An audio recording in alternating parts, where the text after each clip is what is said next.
दोस्तों सब्सक्राइब करो और प्रेस करो इस घंटे को ताकि आप देख पाए वीडियोस सबसे पहले। परम पूज्य डॉक्टर आंबेडकरांच्या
चाहे वो सामाजिक, राजनीतिक, धार्मिक या सांस्कृतिक कुछ भी हो, हमने हमेशा से देखा है।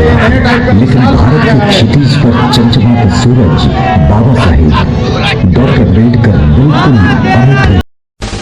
बाबा साहेब के संघर्ष में शोषित और पीड़ित लोगों में इंसानियत का एहसास, स्वाभिमान, स्वावलंबन और आत्मविश्वास जगाया। वह चेतना पैदा की जिसके आलोक में मानवीय संवेदनाएं अपने हक अधिकारों के लिए संगठित हुई। पर आपकी अटल श्रद्धा होनी चाहिए। आपका ध्येय उदात्त है, आपका जीवित कार्य उज्जवल, अत्युत्कृष्ट, अति श्रेष्ठ है। जिस समाज में हम पैदा हुए हैं, उस समाज के बारे में अपने कर्तव्य की जिन्हें समझ आ गई, वे धन्य हैं। जो अपनी जिंदगी तन मन धन एक कर गुलामी नष्ट करने के लिए बिताते हैं, वे धन्य हैं। गुलामों को गुलामी से मुक्त करने के लिए विघ्न, मानहानि तथा विपत्तियों का मुकाबला कर जो अपना संग्राम करते हैं, वे धन्य हैं। मैंने जो कुछ किया है वो अनंत कष्ट सहकर और जिंदगी भर दुखों का सामना कर अपने विरोधियों के खिलाफ संघर्ष करके प्राप्त किया है। महत प्रयासों से मैंने ये काफिला जहां दिखाई देता है वहां लाकर खड़ा किया है। पथ में कितनी भी कठिनाइयां और विपत्तियां आए तो भी ये काफिला पीछे नहीं हटना चाहिए। अगर तुम्हें ये काफिला आगे ले जाना संभव नहीं तो उसे वहीं छोड़ दें, लेकिन किसी भी हालत में उसे पीछे न ले जाए। यही मेरे लोगों को मेरा संदेश है। अपने महापरिनिर्वाण के पूर्व भगवान बुद्ध ने अपने भिक्षु संघ को दिया हुआ संदेश मुझे याद है। आनंद, मैंने कुछ भी छुपाए बिना खुले हृदय से आपको धम्म की शिक्षा दी। तथागत ने किसी बात को छुपाया नहीं जैसे अन्य गुरु करते हैं। हे आनंद, भिक्षु संघ को तथागत और अधिक क्या बता सकते हैं। हे आनंद, सूर्य के जैसे आप स्वयं प्रकाशित बनो। पृथ्वी की जैसे प्रकाश के लिए निर्भर न रहो। अपने आप में विश्वास रखो, दूसरों पर अवलंबित न रहो और सच्चाई का पालन करो। हमेशा सत्य की शरण में जाओ, अन्य की नहीं। यदि आपने इस प्रसंग पर बुद्ध के इस संदेश को मन में धारण कर लिया तो मैं निश्चित रूप से कहता हूं कि आपका निर्णय गलत नहीं होगा। तिरस्कृत गुलामी और अमानुष्य अन्याय की गर्त में सड़ रहे जिस समाज में मैं पैदा हुआ हूँ, उस समाज की गुलामी नष्ट करने में विफल हुआ तो मैं खुद को गोली मार लूंगा। अगर तुम्हें मेरे जीवन से कोई सबक सीखना है तो वो ये है कि मैंने अपने समुदाय को कभी नहीं छोड़ा। मैं गर्व के साथ अपने जीवन भर उनके सुख दुख बांटता रहा हूँ और आगे भी जीवन भर बांटता रहूंगा। यह मेरा प्रण है कि मैं दबे कुचले लोगों की सेवा में और उन्हीं के कल्याण के लिए मरूंगा, जिनके बीच मेरा जन्म और पालन पोषण हुआ और जिनके बीच मैं रह रहा हूं। मैं अपने इस पवित्र उद्देश्य से एक इंच भी पीछे नहीं हटूंगा और न ही अपने निंदकों की उग्र और अपमानपूर्ण आलोचना की परवाह करूंगा। शिक्षित और उच्च शिक्षित लोगों ने मुझे धोखा दिया है। मैंने आशा की थी कि शिक्षा और उच्च शिक्षा प्राप्त करके वे अपने दबे कुचले भाइयों की सेवा करेंगे, पर मुझे यहाँ बाबुओं की भीड़ देखकर बहुत निराशा हुई है जो अपना ही पेट भरने में लगे हैं। हमारे विद्यार्थियों को दो बातें सीखनी चाहिए। पहली ये कि उन्हें अवसर उपलब्ध हो जाए तो ये सिद्ध करना चाहिए कि वे बुद्धिमत्ता और सक्षमता में किसी से कम नहीं है। दूसरी ये कि वे सिद्ध करें कि वे केवल अपनी व्यक्तिगत सुख सुविधा प्राप्त करने के मार्ग पर नहीं चल रहे, बल्कि समाज को स्वतंत्र, मजबूत और सम्मानित कराने के लिए उनका नेतृत्व कर रहे हैं। इस दुनिया में जितने भी महान कार्य किए गए हैं वे अविरत उद्योग और कठिन परिश्रम से किए गए हैं। किसी को भी अपना मस्तिष्क अपने लक्ष्य पर केंद्रित करना चाहिए। मनुष्य को जीवित रहने के लिए खाना चाहिए और जीवित रहकर समाज के कल्याण के लिए कार्य करना चाहिए। शिक्षा दुधारी तलवार है। चारित्र और मानवता रहित शिक्षित मनुष्य पशु से भी अधिक खतरनाक है। यदि उसकी शिक्षा गरीबों के कल्याण में नुकसानदायक होगी, ऐसा शिक्षित मनुष्य समाज के लिए अभिशाप है। ऐसे पढ़े लिखे व्यक्ति की निंदा होनी चाहिए। शिक्षा से चारित्र अधिक महत्वपूर्ण है। आपके पास सक्षम नेता होना चाहिए। किसी अन्य पार्टी के सर्वोच्च नेता के समकक्ष होने के लिए आपके नेता में साहस और सामर्थ्य होना चाहिए। सक्षम नेता के अभाव में पार्टी नष्ट हो जाती है। किसी भी पार्टी में कभी न बिकने वाले ईमानदार नेता अत्यंत महत्वपूर्ण है। उसी प्रकार पार्टी के विकास के लिए समर्पित कार्यकर्ता का होना दोनों पूर्णतः अलग है। राजनीतिक गतिविधियों को मूर्त रूप देने के लिए और समस्याओं को सुलझाने के लिए आपको अपने मन दृष्टि करना है। लोकतंत्र समानता का दूसरा नाम है।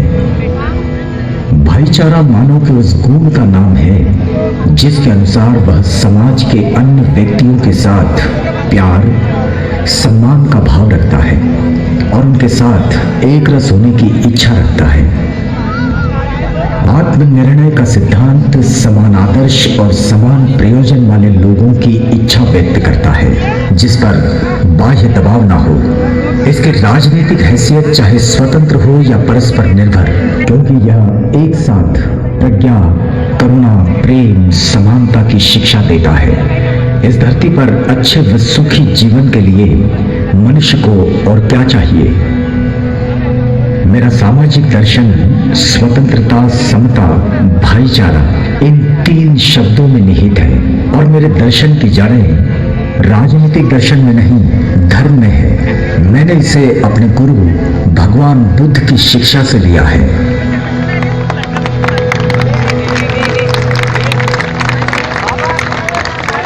परम पूज्य डॉक्टर सम्मेद करांचा, परम पूज्य डॉक्टर सम्मेद करांचा।